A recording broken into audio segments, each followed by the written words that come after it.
say to me in Bowers Game Here, Corner. YouTube, I'm back again for another How to Play video, and today I'm going to teach you how to play Mad Gab, the card game from Mattel Games. This is for 4+ players, ages 12+. First thing you're going to want to do is break up into 2 teams as even as you can. If they're not completely even, it's not a big deal. Randomly pick one team to go first.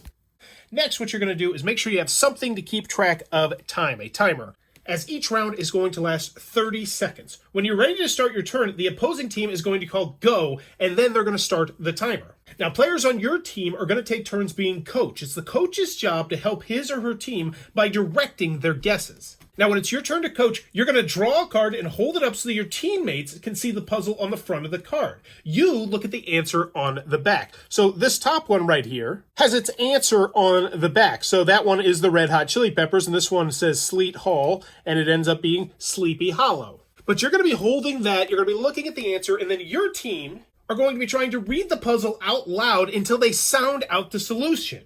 Now, as they're trying to solve it, you can help by coaching. You can direct them to emphasize certain syllables, say the puzzle faster or slower, or listen to a specific player who may be the closest to the answer. Also, encourage your teammates to say the Mad Gab puzzles out loud so they can hear each other say the answer.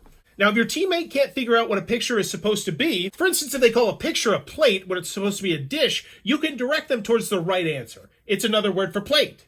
You cannot say that picture rhymes with another word. Remember, the correct word for each picture is listed in parentheses below the puzzle answer on the back of the card.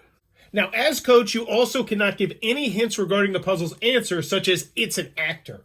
The opposing team determines if your teammates actually knew what they were saying and if they correctly solved the puzzle. If your team solves the puzzle, keep the puzzle card to keep track of your score. 1 card equals 1 point. You can never pass on a puzzle, and if time runs out before the team solves the puzzle, your turn ends. Return the pass the deck to the other team and continue playing. You also put whatever card you had on the bottom of the deck. And if your team does get it correct, then your turn is immediately over and you hand the deck to the other team. The first team to score 5 points wins the game after both teams have had the same number of turns. If there's a tie at that point, the first team to score 1 point more than the other team after both teams have had the same number of turns is the winner. And that's how you're going to play Mad Gab, the card game. If this helped you out, please consider giving it a thumbs up. Also consider subscribing or supporting the Patreon, as I teach new games all the time. But go have some fun, and thanks for your time, YouTube. This video is brought to you by all of my amazing Patreon supporters, and I would love it if you would join their ranks and have your name immortalized in the end of many of my videos for the end of time. But consider for only $1 a month, and as always, thanks for stopping by.